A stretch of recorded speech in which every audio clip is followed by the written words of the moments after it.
Welcome back to Infinite Geek Talk, an ongoing conversation between your hosts, former DC Comics editor and owner of Infinite Heroes in Watertown, Connecticut, Paul Santos, who is joined by Keith Field, co-founder of Gorilla Valley Games and the owner of Rat's Nest Studios. Let's listen in. That's the thing, for years since the initial crisis took place, and as a result, in its wake, there were so many continuity issues and frays and so many quote-unquote problems that would build up over the years of whatever mistakes were made in terms of a striated or shared continuity build. There's always that discussion when one of these events take place of rebooting, especially our dear DC Universe, specifically where you would reboot to settle the souls of all of these fans who have been crying for a reboot or feel that, all the refrigerators, it's time for them to be cleaned out once and for all. What is that mark? What is that place that you feel, once rewound to, sets us all at a proper starting line and a cool place to begin that shared universe? So speaking specifically to DC, where would you, Editorman Paulito, rewind to? That's a difficult question. It is indeed. Because I think a lot of potential was had at the end of Infinite Crisis. Okay. When all the mistakes and the continuity screw ups kind of were fixed. Okay, for the sake of our audience, so that was describe where the DC Universe was in very short, and then give a brief synopsis of what Infinite Crisis did. Sure. I think that's the best way to handle that. So Infinite Crisis was the big DC crossover event of the late 2000s, so 2006 or 7 or something like that. That sounds about right. And it was a sequel to the 80s Crisis on Infinite Earths, where it was just basically the survivors of that crossover, which is the Golden Age Superman, a heroic Lex Luthor, and Superboy Prime. And the Lois married to that Superman. And the Lois married to that Superman came back. And shenanigans ensued, and it affected every aspect of DC. Cosmic, superheroes, magic. For the curious... other things I'm forgetting. Yeah. Basically, tonally, the idea was that the pool of villains were, in fact, the sympathetic survivors of the first Crisis event, who now looked at this multiverse this new universe that had replaced so many universes, and the tone was that this modern world is hopeless and miserable and dark and hateful. So, following that narrative, these heroes then sought to return the universe, or at least restore a multiverse, where hope could happen again. This was the story that was being fed from the heroic Lex Luthor to his friends, but in fact, over the course of time, we learn that he's actually a sinister character, that he's flawed like every Luthor in every timeline, and it more or less all fulfills his God complex, and that the Superboy Prime, is now an analog for our real world, that he represents every miserable edgelord troll on every message board. That he is the miserable modern man-child fan. I'm talking to you. And he becomes darker and darker. Regardless, as a result of their tinkering with the universe, we have a new multiverse, a new collection of alternate Earths born. And our Prime Earth now would presumably have a cleaned history. And for those who don't know, after the original Crisis, there were a few editorial mistakes that were made inexplicably in the 80s. I think we might have touched on it last episode, i.e. moments ago when we began this conversation. Right. But, it's just that. It's that after the first Crisis, we had a multiverse, many worlds combined into a single world for the ease of modern storytelling.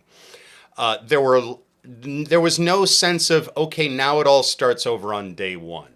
It was just go ahead as things have been. It took a couple of years for the initiative of let's start restarting histories, as we discussed last episode. But those things ended up conflicting with each other. There was no clear membership of the Justice Society of America during Correct. the 40s.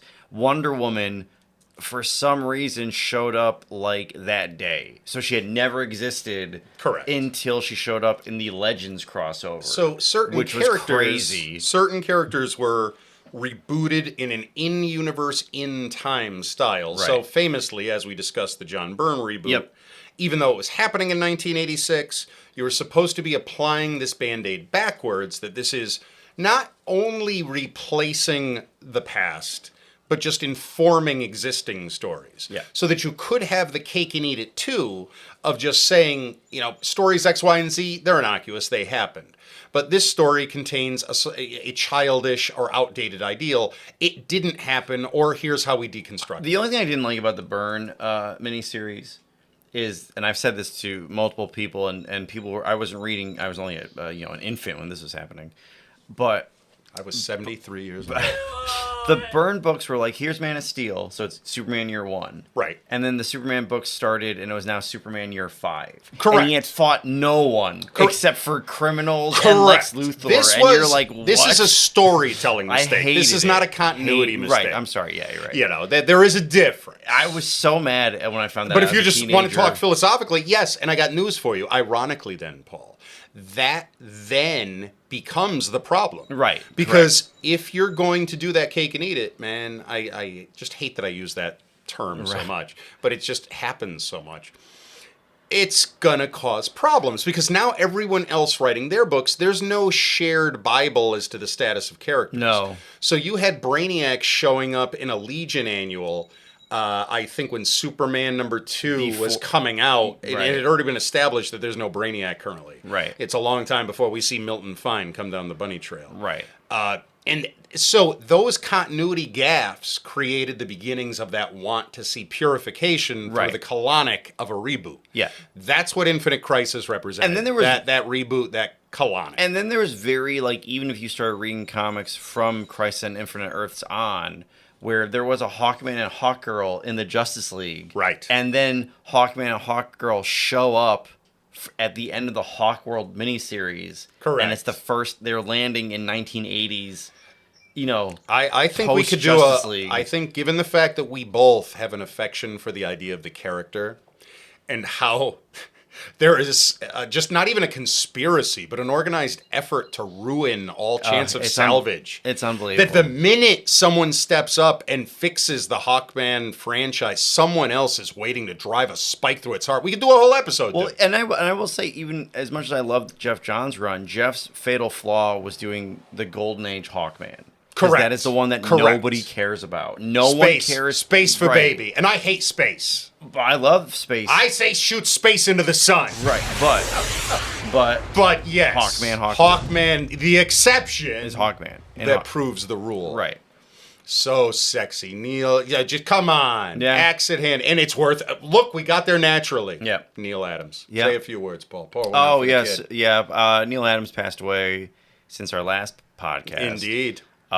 Huge icon of the industry. Mm-hmm. I believe he's like Jim Lee's favorite artist. He inspired Jim Lee. A lot of other artists were inspired by Neil Adams. He brought for anybody who doesn't read comics, Neil Adams brought a hyper realism. That's where a lot of detailed artwork started showing up in comics. He started in Marvel with the X-Men, maybe a few fill-ins before that, but his first big run at Marvel was X-Men. And then he did Avengers, but he really blew up at DC, where he did Green Lantern, Green Arrow. He did a soft relaunch of Superman. He turned Batman back to the Superman thing was by no fault of his own a misstep. But continue. Because he wrote that too, right? That was the problem? Yeah, But go on. We don't want to rain on this man's parade. Right. He returned the Batman. Just makes him human. Right. The Batman that you know and love is because of him and Denny O'Neil. That's the biggest drum that's been hit. Because people don't realize everything was campy Batman 66 until Denny O'Neil and Neil Adams took over, and you got that the dark silhouette. And the brutal, let me tell you, fisticuffs of Batman. My little personal point I'll make about the Batman contribution is that obviously spiritually, although I love the big two more than tongue can tell, the fact of the matter is spiritually I'll always be a Marvel guy at first and a DC guy second. And that was more the case, it was even more so the case when I was young, when tribal affiliation means more, when you can scrap with your buddies about, who backs which house, while you're secretly reading all the same books as them and appreciating them on a far greater level than any of those little scumbags. But at any rate, the thing was, just kind of knowing what was going on with DC and following events and following the experimental stuff. I read Atari Force like a man, put hair on my chest, Weird War Tales all about it. G.I. Robot, I'll cross the picket line to get my G.I. Robot. That was where you saw Keith Field. He was with the Metal Men. He was yucking it up. Come on now. So I always had one foot in the pool, but for the most part, I let a lot of it go by. And when it came to the stupid heroes I could see on Super Friends, they could all go to hell as far as this kid was concerned.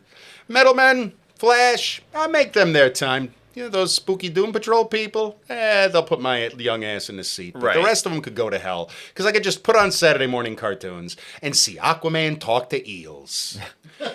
But then you cross a certain point and you realize you don't have to choose between Betty and Veronica. As I've said before, you invite them both in. You don't have to choose between the Star Wars and the Star Trek. We can all bond over how they've broken our hearts a dozen times, and we'll break them 1,000 more. But when it came to Marvel and DC, same thing, when you can now say, there's no point in choosing here. I need to wear my affection for certain franchises in this house a little closer to my heart and curate them with the same affection that I have so many corners of the Marvel Universe, lest they be lost to time when the cultivation of such memories is lost to faceless Wikipedias. My heart breaks and bleeds all at once. But so it was that as I then tried to make up for lost time and go back and go and look at kind of where the modern DC universe had come from, it broke my heart to see how dark and joyless it was, even back in the halcyon days of the mid-'80s. There were funny books, silly things like, the occasional Plastic Man miniseries or Angel and the Ape, but everything else was Russian conspiracies and people getting shot in the head. And while I've come to love that stuff, Suicide Squad is a perennial favorite of mine. I'm a member of the Ostrander Army. The fact is, that same master was cultivating a universe in which Lex Luthor was not a problem. A bunch of guys in the friggin' KGB were a problem. It was oily and gross. And so for a long time, I too adopted the all sugar and honey attitude of books today are too violent and miserable and sad. Why did this happen? Curse you, Alan Moore. But then when you start going back, it's like, no, here's where it really started. It started with this Neil Adams business. It started with the Joker's five-way revenge. Yeah. And so years later, I read that book when I'd already formed an opinion about the modern books and their descent into darkness. I read its father and said, my God, you idiots all get it wrong on every front. This is modern Batman done 100% right. You're every cowardly run of X-Men that followed Byrne and Claremont, i.e. everything until Hickman. Right. You are every miserable gang war that has happened in Gotham for 25 plus years. Because this is where it starts. This is gold, baby. Those men gave us a gift and you've all squandered it. Wake up. This is Batman done right. I wouldn't go that far. Oh, I already have, and I stand there proudly. I get it. I'm laying a rose down in Crime Alley, baby. Right. That is what Neil Adams gave the universe. Yeah. But he did do that, yeah. Rest in peace, my friend, is not something that I'm going to say, because you're never going to rest. Your legacy will be alive forever as long as a Batman comic is published somewhere. Very, very true. Boom! But and bringing it back to the timeline stuff. So Infinite Crisis fixed all these mistakes, or like these. Well, that was the plan. Yeah, and that's why it was so exciting. But I would argue that it did, because between Infinite Crisis and Flashpoint, which was nothing was contradicted. So from that point on, we had a scenario where I cannot point to many glaring errors that would necessitate a reboot again. Right. And you had an excitement at DC at that time that indicated that the spirit of that colonic had brought in a lot of fresh attitudes and attentions. The creatives that were working there felt it too, and it showed in the stories. Yeah. Books, you had Outsiders, you had Titans resurrected. I mean, basically, anything Jeff Johns touched was gold. You had Morrison doing some of his most exciting mainstream work. The Green Lantern stuff was great. The Green Lantern stuff was magnificent. Yeah. I mean, it wasn't my cup of tea, but in terms of what it brought to the table and what it did for that franchise, building it out of a crypt, basically. I love a monsoon of new characters. Yes, you in do. Books. I think if they're handled correctly, not like stuck in a fridge, or like the 18th flame-based villain, or something right. It makes sense. And I thought like Green Lantern. It's kind of funny to bring up flame-based villains with Green Lanterns. The Effigy Corps, or whatever the hell they're called. Yeah, the Effigy Corps. But I hated it when they became a Corps. I didn't mind when it was just Effigy. No, Effigy was with cool. The Corps, I'm like, we don't need this. And then in the course of doing that, you wind up wiping out Kyle's Rogues Gallery because they were taken by Dominators and turned into more effigies. Yeah. So you lost like Nero and a bunch of other people that way. Yeah, it was weird. It was very, very weird. I think they tried... All right, but let's not go down that alley. But I will say that is the cleanest because nothing post-Infinite Crisis... So is then, and we'll talk about some of the other events, right? Because that is the question: what period worked best? So you're saying kind of before the fact that's where you'd rewind to, is that period of time? Me personally, yeah. I mean, you'd have to include certain things like John Kent, Court of Well, Owls. that's what I was just going to say. So narratively, then, and that's why we included that as sort of a chronology. To discuss the other reboots that have happened in the recent past, I suppose it's worth hitting them all before I then bookend it by saying where I think you need to rewind to. Right. Because from that point on, the talents when they were appearing when they were appearing publicly, said quite often, and the reason I bring up my sweet spirit father, Sweet Morrison, is because he had been quoted several times as saying, "Don't worry, there's not another reboot coming." And we're talking like within months of the announcement of the New 52. So it was that out of the blue there came a thing called the New 52. And Dan's been very public about that, and other creators. This was a spur of the moment, last minute, horrifically terrible decision. Business is business, and we don't even have to get deep, but it's enough to know that there came a time when a pool of creatives decided a Hail Mary was needed. One creative. Nah, we're not that kind of podcast, Paul. It was one person. I'm going to name someone at random. Sally Fish. Okay. It's not him. But he may have had something to do with it. No, it is one of those things, and at the end of the result, the result was someone felt there needed to be a Hail Mary. What's a better Hail Mary and stimulus to marketing than a reboot event? And so here it comes. The Flash goes back in time, and in a selfish maneuver, he resets the past. Now, I believe we talked about that last episode. I mean, moments ago, so we don't have to linger too deep. Right. But in the wake of that, there was a new continuity.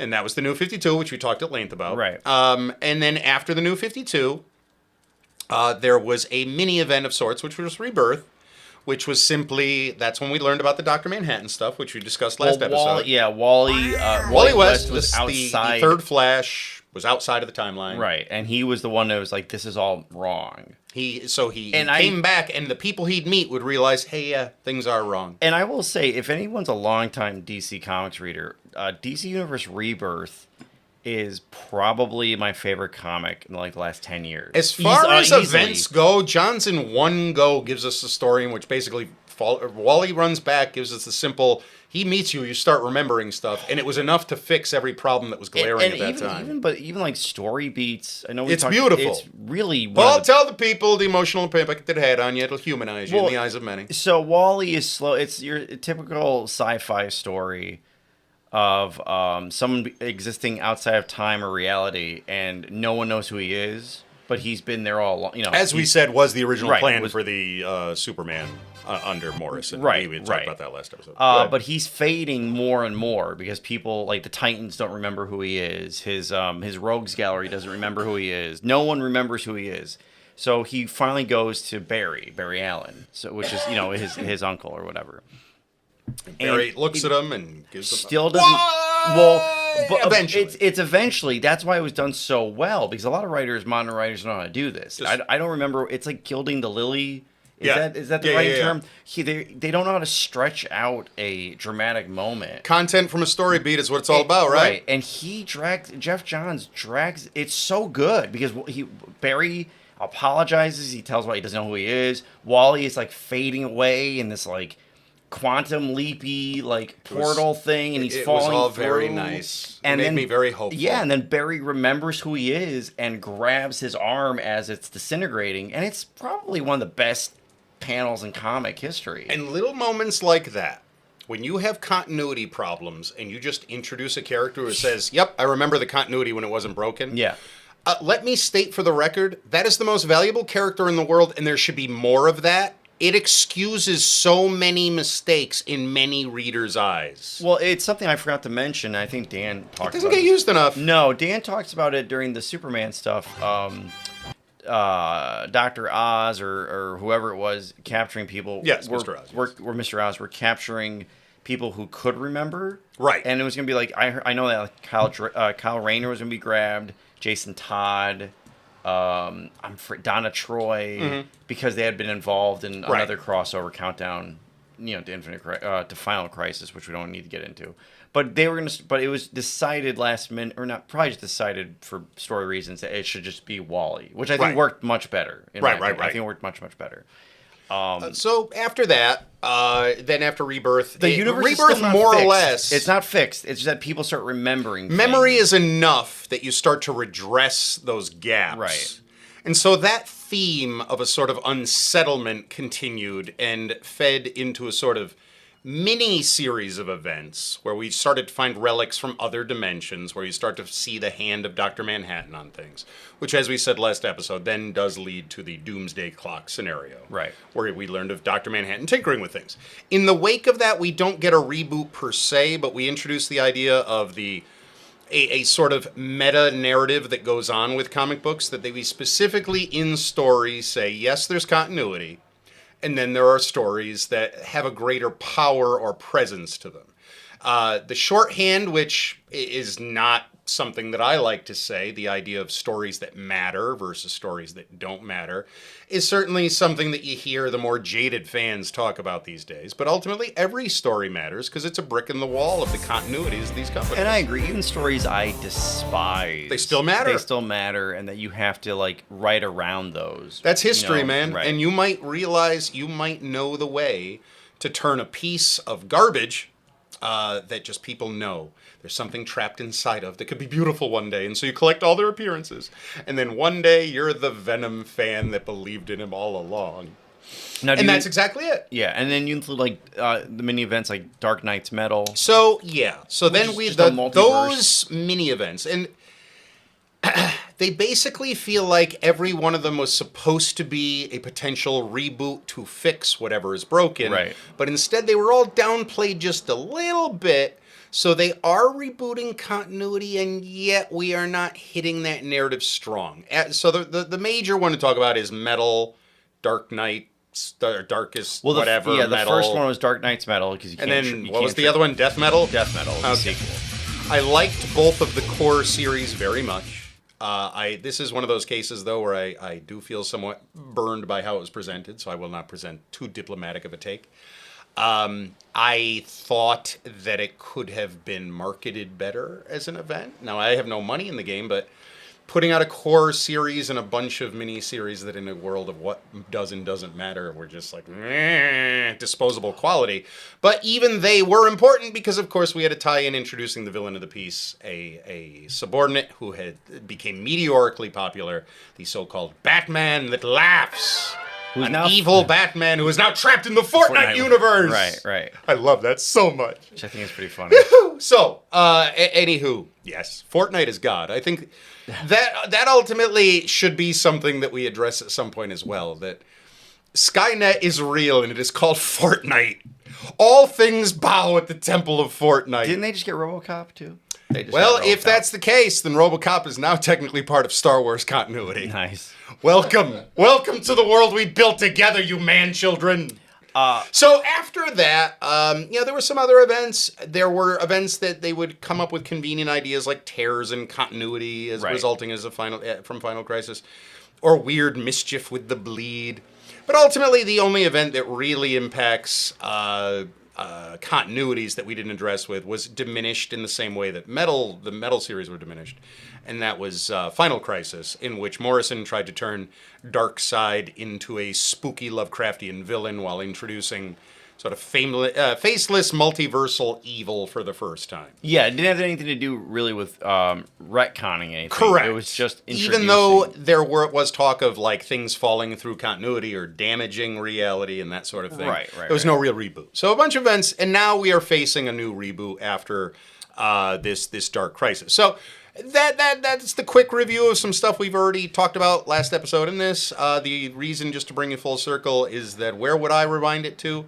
I will give you first the Keith answer, and then I'll give you the fair answer. Or actually, no, I'll give the fair answer first, because it's a little less impressive. Okay. The fair answer would simply be, I myself, given my druthers, would return everything to the last moments of the original Crisis. And I would have everyone remember the multiverse before that point, basically returning history to 1986. And I would have Superman lead the entire DC universe in a discussion about how we were supposed to represent hope and the innocence of multiple generations. And what we produced instead was women in refrigerators and a world of edgelord foolishness. However, I cannot be so blithe, because look at these examples of hope that did grow from our soil. Boys like Kyle Rayner and Azrael Batman and the equivalents of Safe-Face and Snowflake. We march out the new characters, they join the old, and we move forward from an alternate 1986. I know. I just thought if I snuck in the most offensive ideal possible. No, I actually do spiritually would enjoy that. I would like to go back to a sort of fetishized idea that everything was better a long time ago, and see if that isn't a fresh and interesting idea to start telling continuity from. Right, and I think the only thing preventing you from that, and this is very public knowledge, but like trade paperback sales for DC are huge. Sure. And all of them are post-Crisis. So I understand that, and I also understand that the DC universe that almost everybody listening to this podcast knows would be essentially erased in the process of doing that. Too, yeah, sorry. But make no mistake, it's the more fun series of stories to tell. Yeah, come on. I would even do you one better. I would still say like late Bronze Age. So yeah, pretty much like where Crisis was. Yeah, that's what I'm saying. Dick Grayson's still Robin.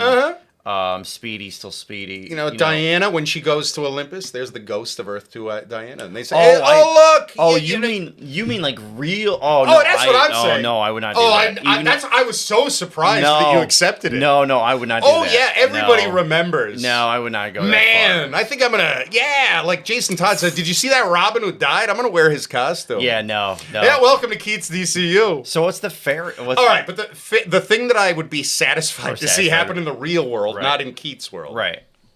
I might have said that in the wrong order. I apologize. That was if I had my druthers. Sure. That's where I'd go. But honestly, in the real world, if you're going to reset to a certain point, I think that, and you may accuse me of cheating to some degree with this, but I think honestly it's the best answer, is that you basically show us a DC universe we've never seen before. It's either day 1 or day 1000. We might get that. I think me personally, with no inside knowledge, I think that's what they're going for, which I think is a huge mistake. Yeah, and I think huge mistake if they do that. I think you think it's an out-and-out mistake. Yeah.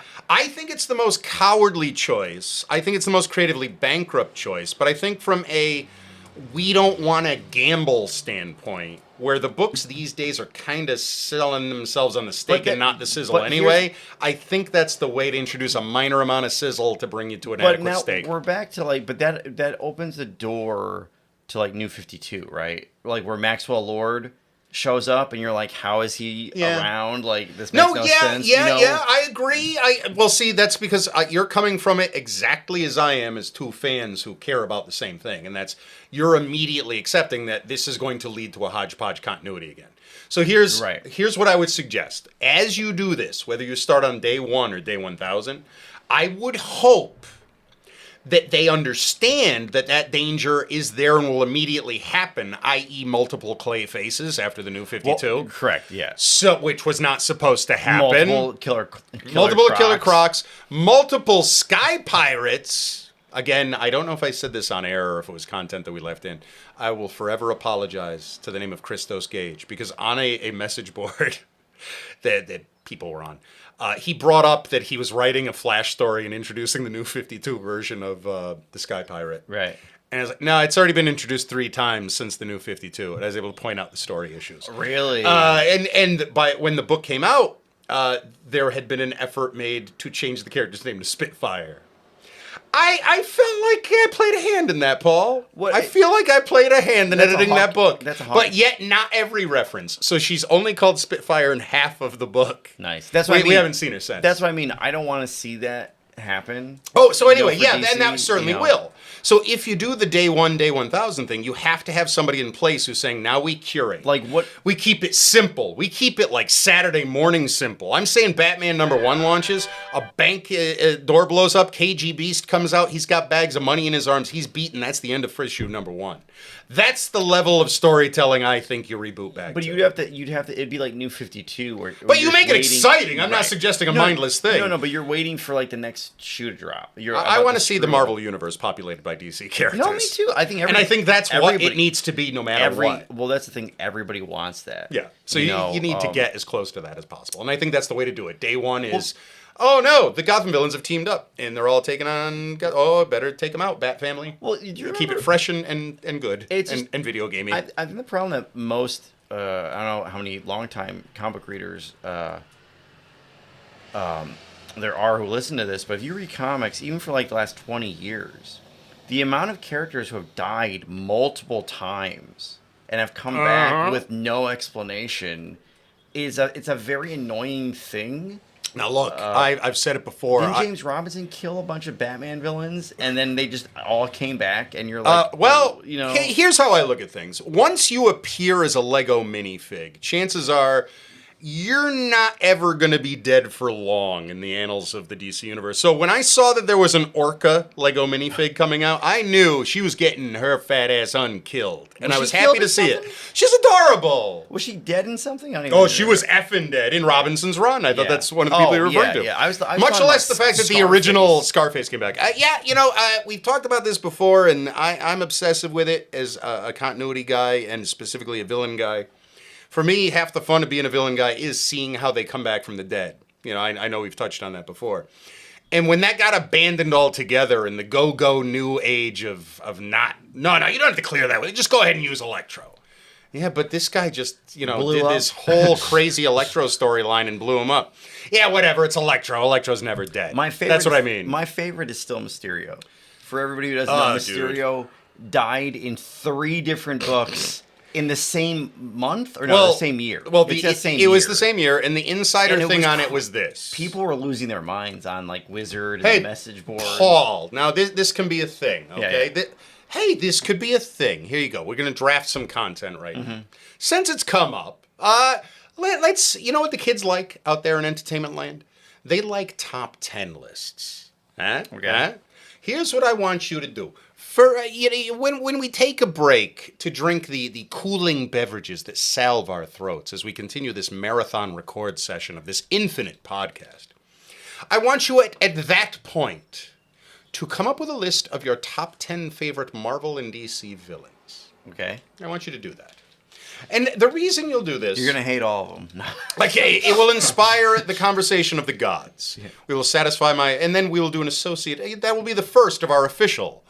Infinite GeekTalk Top 10 Comparison List Showdown Donnybrook Combat Duel Celebrations. You're going to hate all of them.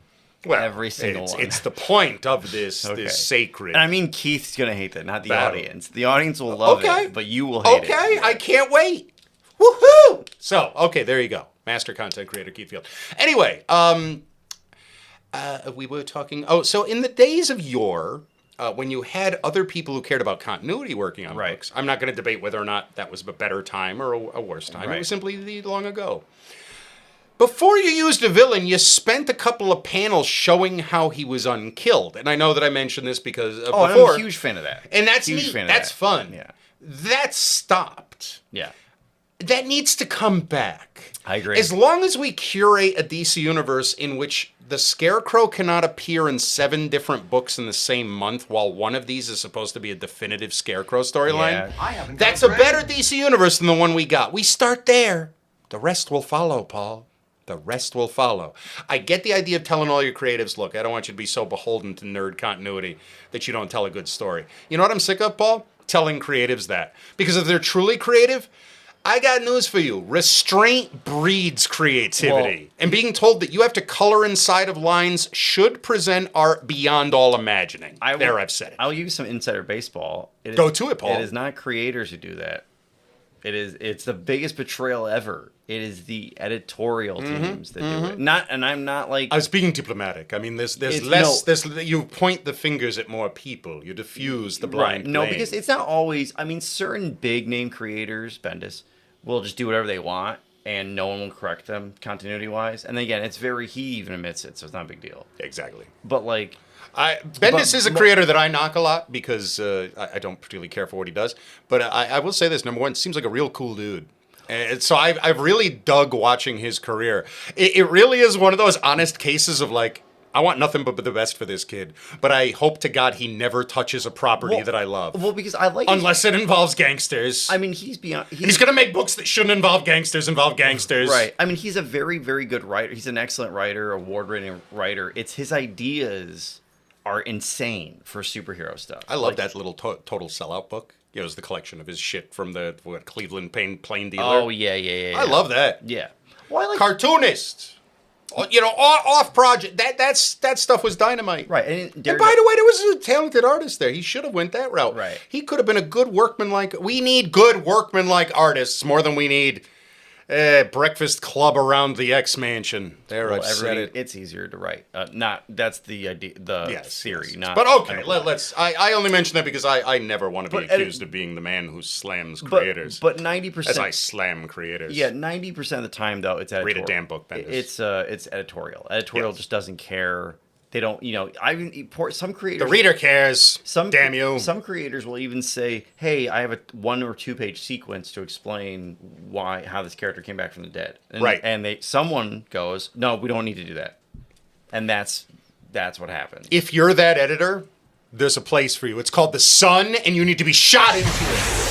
You are everything that is ruining these beautiful universes. You're why we have to have another stupid reboot. Yeah, and stupid with the reboot and the stupid. Yeah, and I think what's funny... Too many Clayfaces, honey.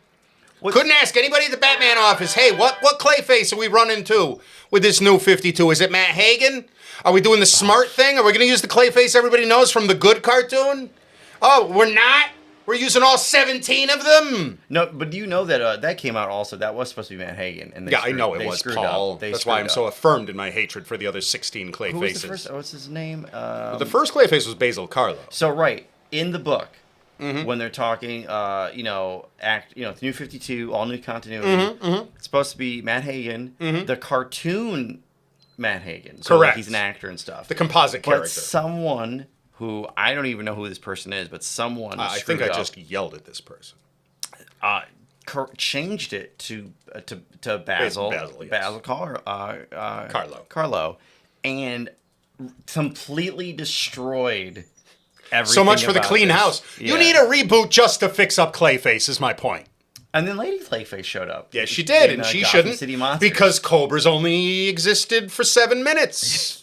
So they would have never created Strike Force Cobra, who went on to fight the Outsiders. Was that why she was in that book? I read that book and I don't remember how. Yeah, she was, and it was a cool idea. I dug it. It was in Outsiders. They tried to build up Cobra as a credible villain. So there's a deal where he made new versions of a bunch of the Silver Age Batman villains. So there was the Spectra Monster, Zebra Man. The modern Zebra Man is that Zebra Man. Right. There was Lady Clayface. No, I know. It was just called Clayface. She was Clayface 4. But why was she in that Gotham City Monsters? Because they said, okay, who are all of the monster-like rogues? And so that was the weird-ass list your buddy came up with. Oh, I don't know. Well, he's a DC fellow. That's why I'm referring to him as your buddy. Yeah, that was Keith Field works in a beanbag warehouse. Someone was paid money as a writer to give us Gotham City Monsters, and it didn't give me monsters. You know, no, sorry. I don't know what the plan was here, but this book is half-baked weirdness. It is the only DC book I'm aware of that references the metaverse in continuity that I have found thus far. I think you're right. It was referenced in the new that was supposed to be World of Flashpoint book, which, by the way, Ladies and Germs, since we've come to it organically, just came out as of the time of this recording, I believe a week or 2 weeks ago. The Flashpoint number 1. The Flashpoint. Maron. This Flashpoint stuff rocks. I'm very impressed by it. Jeff is. I wish he would leave Hollywood. I wish Jeff Johns would leave Hollywood and just come back to Hey, comics. Jeff Johns, it's me, Keith, the guy who told you didn't quite care for that Green Lantern crap, but recognizes all the beauty you brought to the distinguished competition. How about you come back and write friggin' comic books, you big jerk? What's money? Money can't hug you. I work in a beanbag factory. I don't make money. I make beanbags. Guess what? You can hug a beanbag. I think he wants to be Kevin Feige. Listen, he can be any Kevin he wants as long as he understands I'm sick of hugging a beanbag and then going to spend this money in my local comic book store that I earn from hugging beanbags and not seeing the Jeff Johns name, that mark of quality I came to respect.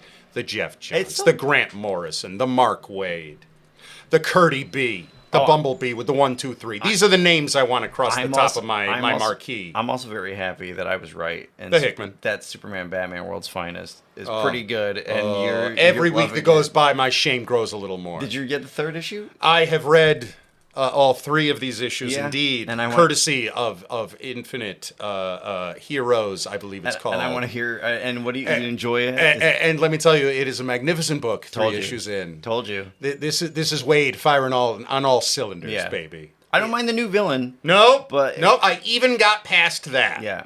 Good work, Marky Wade. So listen, I'll bring up something that might be of embarrassment to little Marky Wade. I went, as I often do, to the local Five Below. Five Below is one of the many brilliant stores where nasty crap is jammed into a lower income residential area, and they present it as hip to go there.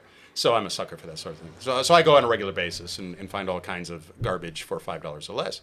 So during the course of one of my visits, I saw a very slick-looking book over in the little Golden Book area. It was a hardcover trade paperback. It was a classy looking piece. It, of course, showed Spider-Man in conflict with the Kingpin. What was it called? It was Mark Waid and James Robinson's digital first trade project. I don't know. It's called like Spider-Man the Big Whammy.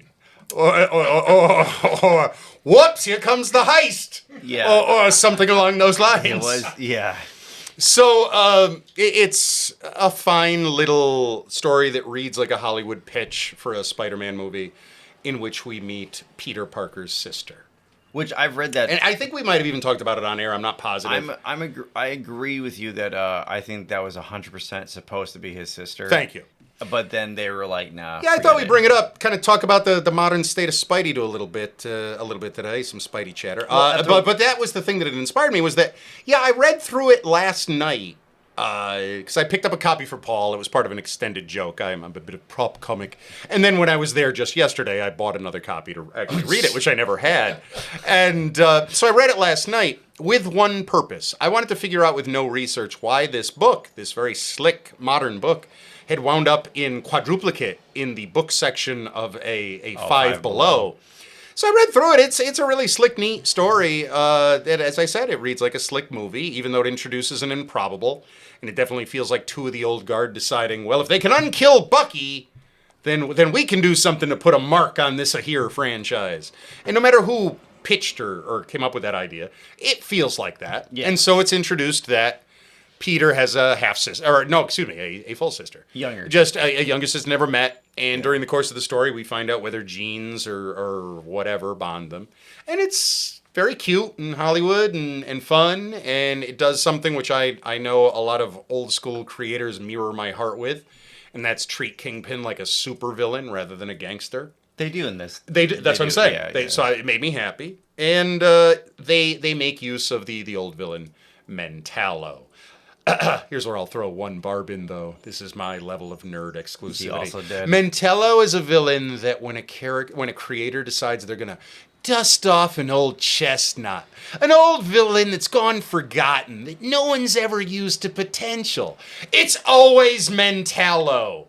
We've never been given a chance to forget about Mentallo. Stop thinking you're the creator that's going to get the great Mentallo story out of Mentallo, because there isn't one. Here's the story. It goes a little something like this. Mentallo puts his helmet on. Wow, I really thought last time was going to catapult me back to the greatness that I enjoyed when I once took over the S.H.I.E.L.D. organization. Alas, no. I'm off to go swindle some lady out of her fortune. Excuse me, ma'am. Passes somebody in the hallway, she pulls out a gun, shoots him in the back, pumps back, justice is served. Let him be the first villain killed by Scourge 2022. That is the best you can do with Mentallo. Anyway, because we've already had our best Mentallo story. It was the Peter David made the Hulk weird. Oh. And he fought alongside the Juggernaut in that jungle. You're never going to get a better Mentallo story than that Mentallo story. I really thought he was dead, to be honest. And this is the Marvel. He was killed. Frank Thierry killed him in MODOK 11. And he was dead. And then he was brought back in Astonishing X-Men. And a canister fell from the heavens and crushed him to death. And again, he was dead. Mm-hmm. Now that's two major talents writing his death. Well, if a major talent written book isn't going to kill him and cause another editor to say, well, Warren Ellis wrote this one, so if we unkill him, we got to have a reason. Well, then we're never going to come up with a reason to unkill a villain ever again. They're just going to pop up. This is also the unfair Marvel. There is one excuse for that I'll accept, and that's Mephisto. Right. But we're never going to get that. No. But this is the unfair advantage Marvel has, because what you just said would have destroyed all faith in DC stories. Yep. But Marvel does it do you remember when Marvel done it so much they're hiding it in plain sight, and there's no longer any worry. It's like, oh, sure, it's Electro. Fine. In my head canon, he's the 14th Electro. And I'll use the X-Men because that's I know the most of. Yes. Unis the Untouchable. My Unis died 3 times. It got brought back 3 times. 3, you fool! He died by the Dark Riders. Correct. And then he came back somehow, and he was killed on that that really bad Genosha book. Poly. My only regret is that you did not say 3, and this led to a debate where I could challenge you with the next great humiliation. Because now you've introduced it in such a way that I'm not going to humiliate you. I'm just going to add to your sense of ire. Right. By the Keith count, he's died 7 times. Really? He has. That's why do you think I just reacted with such affection? He's one of my favorite villains in the Marvel Universe. Not because of his powers, not because of anything he ever did other than dying 7 times. Paul, he's died starting back in the 70s. Oh, is that the thing where you And I'm not breathe? talking bomb blasts. I'm talking dying the same way that he's died in the modern days because the guy who wrote Quicksilver at that time had never read a comic book. Right. He was constantly dying because his superpower would go out of control and he would suffocate and die or starve to death and die. Starve to death and die twice. Suffocate twice, that's 4, plus the 3 non-related issues brought up by you 2 seconds ago is 7. Yeah. Well, that doesn't matter now. And you know what? Now he's back because, plants. Right. Now, and here's the Easter egg / +1 on the algebra of Unis the Untouchable. Who is Unis's daughter in the Marvel Universe? Speak to that. I don't know if they made it official. I know it was hinted at in the 90s that it was the Acolyte. Correct. Green. That's exactly what I'm talking about. She had a green force field, right? She had a weird force field. Yeah. And the only, obviously danced around it. And I think... They never made it official, right? You had Scott Lobdell and Nysenza interchangeably writing X books, no matter what they were. And one of the other of them did include a line once about something about your father, and it more or less intoned that the father was dead. Right. So that suggested, timing-wise, it was probably around the Dark Riders time. Right. So, yeah. There you go. Of course, my spirit uncle, Grant, even touched the untouchable man, in shamanistic fashion, because he shows up during his new X-Men era in the ruins of Genosha. And there's some sort of chatter about how death could not touch him and all of the souls of the dead passed through him. So he specifically did acknowledge in a way. And then what's the next acknowledgement of his bad continuity? I was so proud of this.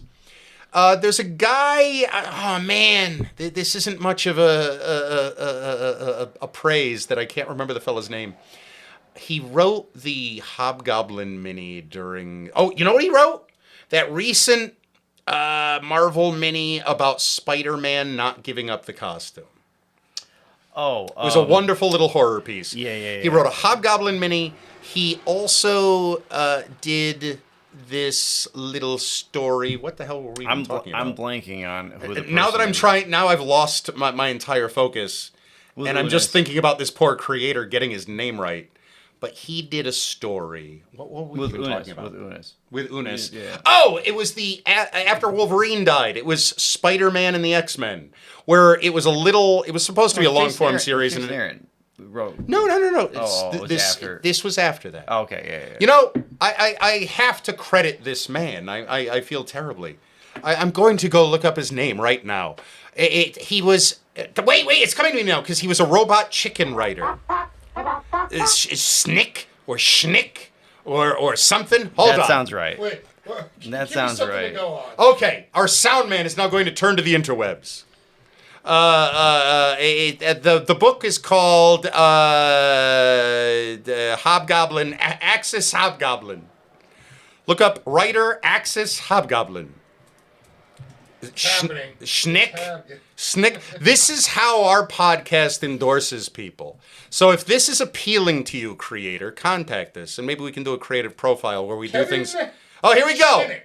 Kevin, let's spell that last name. Shnick. Schnick.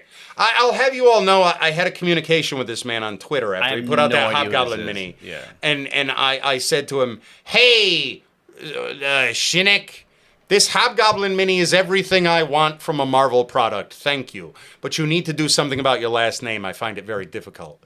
And his response to me was, you're a prince. So that's it. That's my story about that creator. However, I like everything that he's done. So he did a little series. Okay, we were talking about yes. What story? So after Wolverine died, he did a little series called Spider-Man and the X-Men. That was Spider-Man taking over a class at Dead Wolverine's Will's request at the X-Mansion to carry sort of the spirit of the Wolverine in the X-Men book, which is about I loved, which was a very colorful, happy, hoppy book. That's when Jason Aaron works for me. Right. That 60% of the time. Right. At any rate, it was a cute little book, and it only ended up lasting 5 or 6 issues. But the first sequence is Spider-Man helping to fight Unis, and the one line Unis makes is, "Haven't you learned by now? Death cannot touch Unis the Untouchable." Well, that's all it takes, right? Then you don't need reboots. All it takes is that word balloon, and you've done the resurrection story as far as Keith Field is concerned. But DC has tried that, and they've gotten like a lot of flack for that. Because they don't do it as a rule, man. Well, that's right. We need a throwaway line of dialogue to be the rule and not the exception. Right. We need a panel to be the rule and not the exception. Those are some of the coolest things. It makes it feel real. The master of an unkilling panel in the modern day is probably Curdy B. That when Busick unkills somebody, he'll give us a panel of somebody pulling an iron lung out from underneath a seat, or an iron lung, a scuba lung out from under the driver's seat, so they survive plunging into the waters. He's good about that. Did you read that latest issue of the Marvels? I have not. I'm actually a week behind on my books. I realized, here's the thing. I like to think that I pontificate that I'm so tuned into the storytelling tricks and tropes. It took me this long to realize what that character Threadneedle represents. In the book, there's a weird godly character who is an obvious Alex Ross concept painting of David Bowie. Who is just sort of watching what's going on, and it's implied as some sort of cosmic cube or something along those lines. Right. And I realized, this is his anti-answer to an anti-monitor. That this thing doesn't have a central evil dimensional villain, But spiritually, what's old Curdy B doing? He's sneaking in his commentary on the fact that this is a Crisis on Infinite Earths level event taking place here. This is the first time Marvel has reached into its primordial clay and actually fully rebooted something. So rather than give us some edgelord villain that's representing, that's responsible for it, ultimately, spiritually, he managed to backdoor in a spiritual cause. Yeah. A character named Threadneedle who's sewing up a gap in continuity like a needle and thread. He's so beautiful. He should write every damn book that either company makes. We should also talk about how some writers that you would think would work well at the other company don't, like Kurt Busiek. That's a great topic to bring up. Let's segue there. Kurt Busiek was a terrible fit at DC. I have no idea why. And I'm not talking about publishing-wise or anything like that. I don't know. Because, Astro City, obviously, you could plant that anywhere. It's going to flourish like a beautiful golden rose. But even like Trinity. You remember Trinity? Trinity hurt my feelings, Paul! Trinity was supposed to... Hey, you were still on their payroll around the time of Trinity. I think you owe me money. I was not, but I'll remember that. But I was not. I did not start working there when Trinity was okay, out. Because obviously unsolicited love has been gushing out of me for Spirit Brother Curdy B, who, as I've said before, I don't need to write books at Marvel necessarily because Curdy B was there, and he treasures things like the Living Mummy. And living erasers. Well, Trinity was supposed to be a weekly series that starred Batman, Superman, and Wonder Woman. Yes, to be the definitive Marvel-esque buddy story between those three. It was also supposed to weave in continuity stuff and like villains and similar threads. Like there was supposed to be like a some Jack Knight Starman always gets tossed around. Yeah, that was finally going to happen. And within 2 issues, that was not happening. Correct. It turned into a weird Morgan Le Fay magical thing.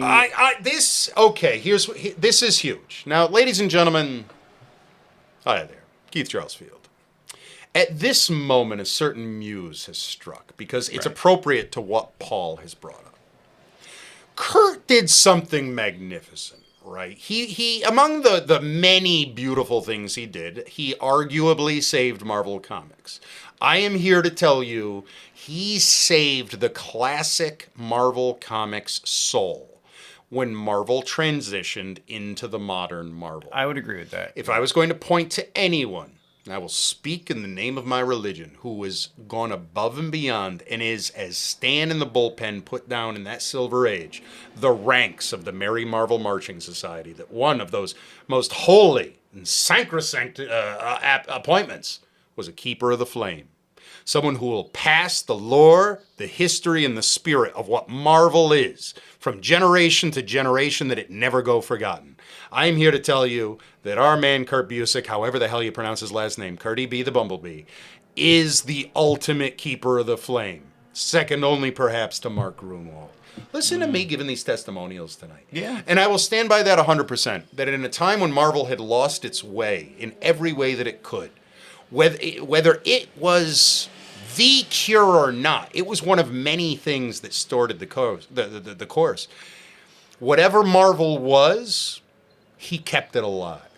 He's why a new generation will get Yandroth, and even things like Morbius and Moses Magnum. He is why our old history will survive to see another generation. And I don't think there's any melodrama in that. Because in the space of moments, he had reintroduced dozens of forgotten characters and revitalized them. And he had revitalized the very idea of hope in the Marvel universe. And that's why it's disappointing when he went to DC. And you'd think he would carry that same Midas touch. Even that Superman run. Oh, well, lest we lose my point. In the midst of this, spiritually, where did all of this energy come to its perhaps most evolved point? The long-anticipated and finally realized JLA Avengers story. Oh, yeah. Love it or hate it, this is where we see the spiritual trade-off. In the course of that story, one of the many things that is going to, quote, make it matter is that it is fully accepted that that story takes place in continuity of both universes. Right. That was the condition that would see it exist. From that point on, efforts would be made to see other crossovers and things reconcile in the same way. But that was the first. And so to make it official, we see an artifact created, an egg at the end of that storyline, which would then pass forward and be the continuing story element. We could also see Kurt's continued use of the Construct, a JLA villain from the Silver Age, that he has used during the course of his career at DC, that most, I think, famously, the Red Tornado miniseries that he touched back in the 80s. So his corner, I dare say, of the DC universe involved this egg that is both the Marvel and the DC egg, the Construct, and using the Crime Syndicate. These were all things that were going to follow his work. And so when he made the decision to marry this ongoing narrative of this DC-Marvel fusion, it continues into the Trinity work, and that's what kills Trinity. It's all about the egg, what the egg hatches into, and what the Construct evolves into. But it's really new agey magic. It's all about world souls of planets and the spirit of living stories and art as a living thing. Right. Those are all cool and valid concepts, but the way it's delivered is so stage frighting that the whole thing just kind of shakes. So ends another episode of Infinite Geek Talk. Thank you all for listening, and thank you, Neil Adams, for your everlasting contribution to the world of comic bookery. Be sure to subscribe to Infinite Geek Talk on your favorite pod platform so you don't miss a minute. Big things are headed your way. Infinite Geek Talk is brought to you by Infinite Heroes Comics, Cards, and Collectibles in Watertown, Connecticut, and Gorilla Valley Games. Infinite Geek Talk is a Rat's Nest production, recorded and engineered by Rich Johnson in the Rat's Nest Studio.